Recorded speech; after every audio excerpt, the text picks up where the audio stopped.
Will the Senate please come to order? Madam Clerk, please call the roll. Senator Awa. Here. Senator Chang. Senator DeCoit. Senator DeCourt. Here. Senator Dela Cruz. Senator Elefante. Here. Senator Favela. Senator Fukunaga. Excused. Senator Gabbard. Senator Hashimoto. Senator Ihara. Present. Senator Inoue. Present. Senator Kanuha. Senator Keoho Kalole. Senator Kidani. Senator Kim. Senator Lamosao. Here. Senator Lee. Senator McKelvey. Senator Moriwaki. Senator Rhodes. Senator Richards. Excused. Senator San Buenaventura. Senator Wakai. Mr. President. Present. 23 present, 2 excused. Thank you. The chair has read the journal of the preceding day and approves the same. Are there any introductions this morning? Senator Dela Cruz. Thank you, Mr. President. I'd like to introduce the guests visiting the state capitol today with today's moment of contemplation's speaker, Colette Miyamoto Kajiwara. With her is Kim Hamasaki, Nate Komata, Jody Fujimoto, and an alumni, Nelson Sua. Please stand and be recognized.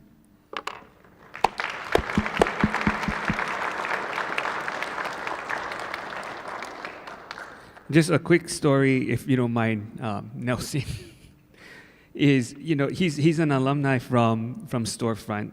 And as Colette said, she's been there for 46 years. When I was in high school, I used to work for her. I used to correct papers. I did that for about 2 years. So she was my boss. She hasn't aged. So I'm very familiar with the alternative learning program, which is why it was so important that I support Senator Kidani's efforts in making sure that ALCs went statewide. So previously we only had Storefront and we had Olomana. And because of the Senate's priorities the past several years, we were able to fund alternative learning centers and programs, one per complex. And it's now in the base. Previously, school principals or complex principals had to hui money to try to fund alternative programs. And so now that we have that secured, we're starting to see ALCs throughout the state with facilities of their own and with teachers of their own that are dedicated for the specific population that Colette talked about. So she's definitely had an impact. So much so that when we had the opening or the groundbreaking of the new facility for Storefront, Nelson spoke. And Nelson had mentioned that his story at Storefront is one of resilience and transformation. He was raised alongside his 7 brothers in a home marked by domestic violence. The impact on the family was profound. Collectively, the brothers would go on to serve more than 200 years in prison. Yet Nelson chose a different path. Through the support of the Storefront program, he was able to turn his life around and become an example of how intervention, guidance, and opportunity can break cycles of violence and incarceration. So let's give them another hand.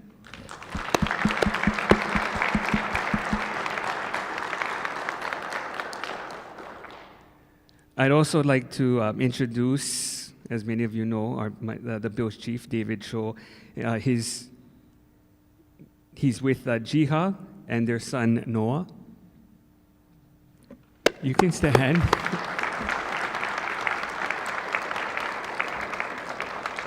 And with them are friends Kaolu and her son, Dwayne. Thank you for visiting the Capitol. Thank you, Mr. President. Thank you, Senator Dela Cruz. I think you missed an alumni of the program. Senator DeCourt, did you have something to say? Point of personal privilege, please. Please proceed. Yes, thank you so much. For those of you who may not know this, I also am an alumni of the Storefront program, class of 97. Yeah. And I do want to give a huge mahalo to Colette. You know, at the time, we go to these programs because there are no other chances left for us. And as my parents was trying to figure out what my problem was, why I kept cutting out of school, why I kept running away, why I kept getting into fights, and so on and so forth, they found this program and they thought that it was the best fit for me. But because I was so rebellious back in the day, I continued to try to run away, try to cause trouble, try to, you know, just make everything so complicated. And I'm going to share this real quick story with you guys since it's just us. While I was going to the program, I was pregnant at the time, and I was cutting out of school, and I was going to my boyfriend's house, who's my husband at the time. Okay. No, who's my husband now? Sorry. Sorry. So who's my husband now? So I was cutting out of school, and I had my husband call the school. He would call Colette and be like, "Oh, this is Sam's dad. She's not feeling well today. She has to stay home." Well, I got away with that for about a week. And my parents didn't find out. Everything was going as planned until my husband, who was my boyfriend at the time, called the school and like, "Hey, this is Sam's dad. She's not feeling well." And it was Colette who answered the phone, and she said, "Tommy, I know this is you. You better get Sam to school right now." There were some exciting words to that conversation, but I'll leave that between us. And so my husband now looked at me and he said, "Oh, I gotta drop you off." And I was like, No, it's okay. Like, I can stay. He was like, no. She said she can call your dad. I gotta drop you off. So anyway, so we go to the school. I walk into her office that was a portable at the time, and you know, she is just screaming at me, right? So anybody who's been in that portable, you can hear Colette from different portables. Like, there's nothing discreet about it. There's nothing PC about it. She was like, "But you want to do something with your life? Why do you keep messing up and screwing up?" And I remember telling her, I said, "Why don't you just kick me out already?" I said, "Otherwise, we're just going to keep doing this." But she never gave up on me. And she told me, she said, "I don't care what you do after you graduate, but you are going to walk." And at the time I was pregnant, I was out of options, and I just wanted to escape, but she wouldn't let me. She fought for me, she believed in me, she held my hand through the process. When everybody gave up on me, including my family, she is the one that said, "I'm gonna get you your diploma, you're going to walk, and you're gonna make it to the finish line." So I just wanted to thank you, Colette, for just your endurance and your perseverance, and seeing me at my best when I didn't see myself at my best. And I can honestly say that I am here today serving in a public capacity because you never gave up on me, so thank you.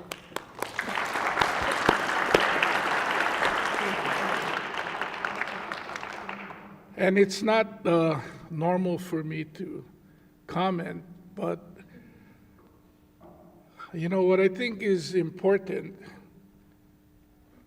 The reason why they cobbled money together around the complex, the program started with federal dollars, and that's how the program was run. My brother taught the Alternative Learning Center for Waimea High School in '86 and '87 while it was federally funded. And as we tried to make priorities about how to use limited dollars in the schools, then this didn't rise to the top of the priority list. Fortunately, you had that experience of working with Colette. Senator Kidani had that vision. I was aware of what it did because of my brother. Now we have Senator DeCourt here sharing her personal story. But these are generational changes that are being made, not just the change in Senator DeCourt's life, but to her children, to her community as a role model about what can be done. And with Nelson and sharing his story, I believe it was 242 years of incarceration in his family, and for very serious crimes committed. So much so that reporters covering the event immediately recognize the SUA name and also said that we had heard that one of the siblings got out and went forward into the community and not to jail. We didn't know who it was, and they were really glad to hear the story, and I shared what happened at the groundbreaking when we had the press conference, and they want to delve deeper into the difference, Colette, that you've been making.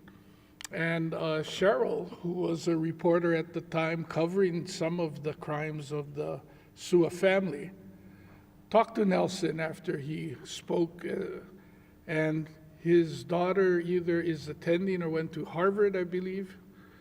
And so what a generational change, and from the example of violence, domestic violence in the home that he and his siblings witnessed, and the 242 years of incarceration, the example they now see in his daughter, the example they now see in him, again, going back to generational changes.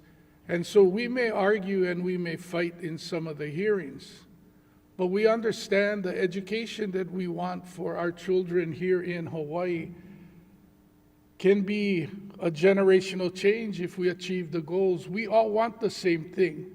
So it is my sincere hope that we are going to find a way to get on the page to work together for the children of Hawaii. But when you say, how come we fight so hard? This is a shining example of why the Senate fights so hard for the education of our young people here in Hawaii. Further introductions. Senator Kidani.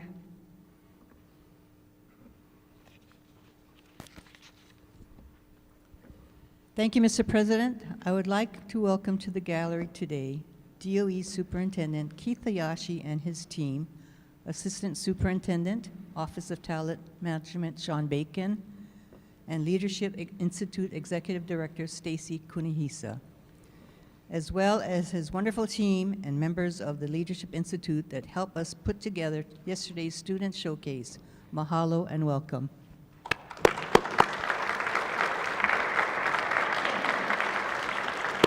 Thank you. It was a great event. Thank you very much. Senate President, I respectfully request that the names of all the team members be added to the Senate Journal today. So ordered. As we conclude the fifth and final day of Senate Education Week, I am honored to recognize the top 4 outstanding Oahu teams who competed in this year's Life Smarts Consumer Education Competition. These students demonstrated remarkable teamwork and real-world knowledge in a fast-paced game show dynamic, testing their knowledge of personal finance, health and safety, the environment, technology, and consumer rights. I'd like to warmly welcome to the gallery the sponsors of the competition, the staff of the Department of Commerce and Consumer Affairs. Welcome. Over here. Over here. Thank you. Please stand. Thank you. Senate President, I respectfully request that the names of all DCCA staff to be added to the Senate Journal today. So ordered. Thank you. I now yield the floor to the senator from District 10 to introduce the first place winners of the annual Life Smart competition. Senator Ihara. Mr. President, at the statewide finals held at the Neil S. Blaisdell Center, one team rose to the top. This year, the team from Iolani School earned the first place title, distinguishing themselves in an incredibly competitive field. Please join me in congratulating the outstanding students of Iolani School for their well-deserved victory in the Life Smarts Consumer Education Competition. Unfortunately, team members Donovan Kwan and Henry Lee were not able to join us this morning. However, we are pleased to have team captain James Chen join us on the floor today. Could you stand to be recognized?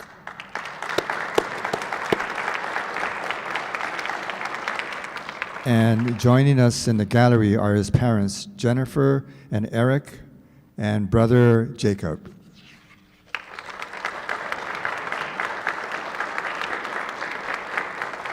Also, team coach Kit Yu Wang, could you stand? And congratulations. And team members Dominique Nakama and Inseo Kim, congratulations to you all. Mr. President, I now yield the floor to the senator from District 9. Senator Chang. Thank you very much, Mr. President. And from one Raider to another, congratulations. Next, I am excited to recognize the second place winners of the 2026 Life Smarts competition, Kalani High School. Unfortunately, they were unable to join us today due to the weather, but please join me in celebrating the second place winners. They were coached by Susan Hori and Mike Zane, and also include team captain Brandolyn Tran, as well as team members Michelle Kabasawa, Nicole Du, Zachary Lee, and Christian Matache. Congratulations, Kalani High School.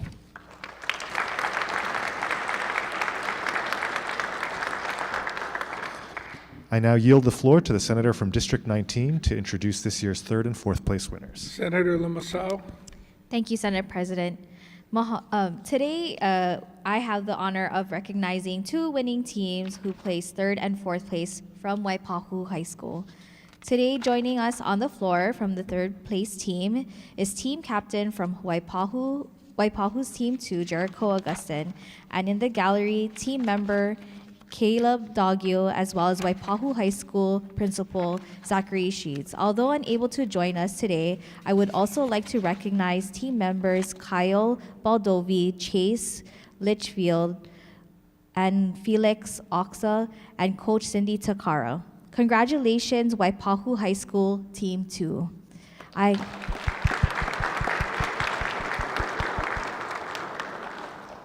I also have the honor of recognizing the fourth place team from Waipahu High School, Team 5. Joining us on the floor today is team captain Angelina Alcantara Pau, and joining us in the gallery is team members Keisha Le Arellano and Monica Velasco. And unable to join us today, I would like to also recognize team members Chara Daly and Sophie Yamamoto. Congratulations, Waipahu High School's Team 5, for coming in fourth place.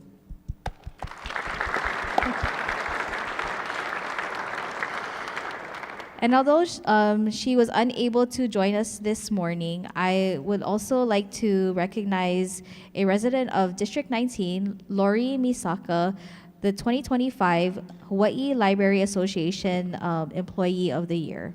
Lori is a librarian of Waipahu Intermediate School and a 12-year educator with DOE. As a former English language arts teacher, she earned her Master's of Library and Information Science degree during the pandemic and transitioned into her current role in 2022.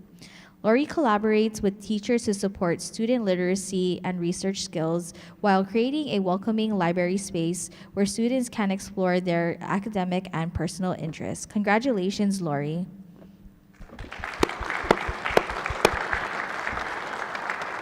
I now yield the floor to the senator from District 24. Senator Keoho Kalole. Thank you, Mr. President. It is my pleasure to introduce three awardees from my district today. Although unable to join us this morning, I'd like to recognize Kathleen Trifonovich, the Windward District's Kailua Kalaheo Complex Area Teacher of the Year. An elementary educator with over 35 years of experience, Kathleen currently teaches 4th grade at Manueli Elementary. She is dedicated to fostering well-rounded, culturally grounded learners and intentionally connects students with their aina and community. Recognized as a lifelong learner, Kathleen continually develops her skills through professional development and serves as a math mentor for other teachers, launching a school-based math cohort to support colleagues in implementing new instructional strategies. The next awardee of District 24, who was unable to join us this morning, is Caitlin Ramirez, the 2024 Hawaii Association of School Librarians Golden Key Award recipient. Caitlin is a librarian and an instructor for DOE online courses. She earned her BA in English Literature from the University of Massachusetts Amherst, and her Master of Education in Secondary English and Master of Library and Information Science with a focus on school librarianship from the University of Hawaii at Manoa. Her career also included serving as a 7th and 8th grade English language arts teacher and literacy coach at Kalakaua Middle School from 2005 to 2011. And finally, an exceptional student from my district, the 2024 U.S. Presidential Scholar, Ariana McGurk. The first from Kalaheo High School, Ariana represented students statewide as a Board of Education student representative, and in 2024 became the first student from Hawaii to be named a Jefferson Scholar at the University of Virginia, selected from over 2,500 nominees. She's previously held leadership roles with the Hawaii State Student Council, founded her own school's Wish Club, and is pursuing a private pilot license through the Pearl Harbor Aviation Museum. At UVA, Ariana is studying public policy and global studies to address issues like affordable housing and educational equity. Congratulations to Kathleen, Caitlin, and Ariana.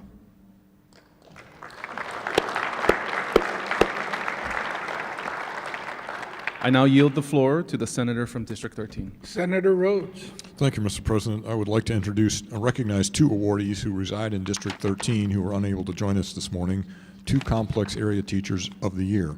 First, it's Honolulu District's Farrington Kaiser Kalani Complex Area Teacher of the Year, Jessica Canyon. Jessica has served as a fifth grade teacher at Fern Elementary for the past 17 years, where she creates supportive and engaging learning environments. And Jessica established the school's annual Career Week and Career Fair, which builds school culture by expanding students' horizons, connecting learning to real-world applications, and fostering aspirations. Additionally, Jessica served as the fifth grade level chair and has been a mentor teacher for the past 7 years, helping to foster the new generation of Hawaii public school educators. Another resident of District 13 is Chris Tajima, Honolulu District's Kaimuki McKinley Roosevelt Complex Area Teacher of the Year. A veteran educator with over 28 years of experience, Chris currently serves as the English language teacher and coordinator at Kaulawela Elementary, where her inclusive teaching strategies have helped countless multilingual learners exceed their academic goals. Chris also serves as the positive behavioral intervention and sports coordinator, helping launch the student store where positive behavior is worded with Bulldog Cash. She builds strong relationships with families through consistent advocacy, including initiating parent engagement programs such as the school's Family Literacy Night.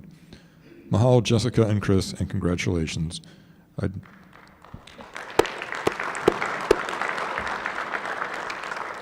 I would now like to yield the floor to the senator from District 21. Mahalo. Senator Gabbard.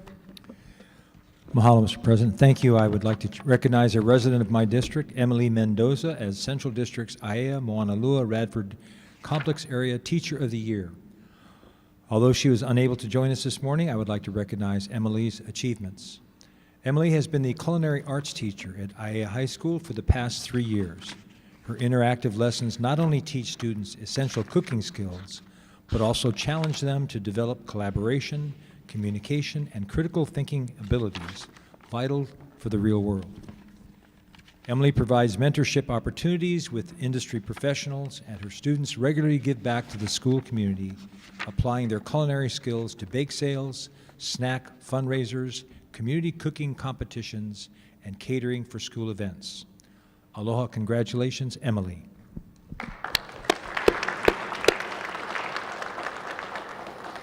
I now turn the floor over to the senator from District 25. Senator Kidani. Oh, I'm sorry, Senator Lee. Thank you, Mr. President.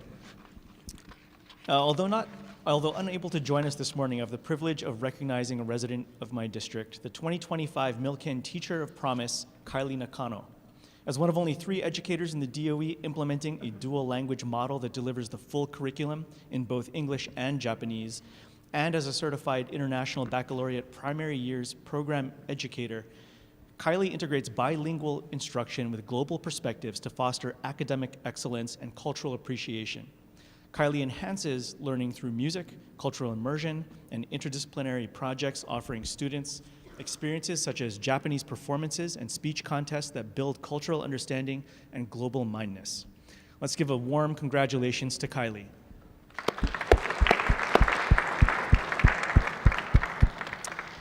And I'll just give one more shout out to the Iolani team. I didn't realize one school was not only academically book smart, but also real world street smart. So congrats, guys. I now yield the floor to the senator from District 18. I think the correct response is they are now. Senator Kidani. Thank you. Today concludes our week-long Senate Education Week celebration at our state capitol. Mahalo nui for the support of administrators, staff, parents, and community members whose efforts empower our teachers and our students to reach their full potential every day in our schools.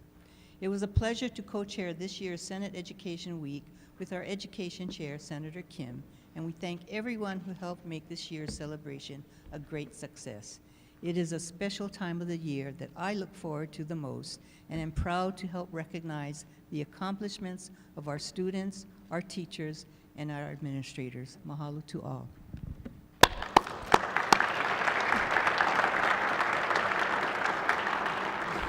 Senator Kim.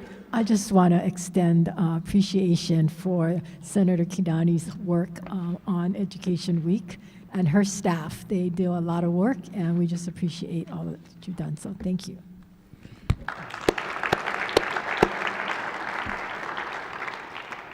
So to our honored guests, if you sit patiently, maybe 2 minutes, we'll finish the short agenda, adjourn, and the sergeants, we will invite their family and guests to come down, and the members would like to congratulate you in person and have some pictures. Madam Clerk.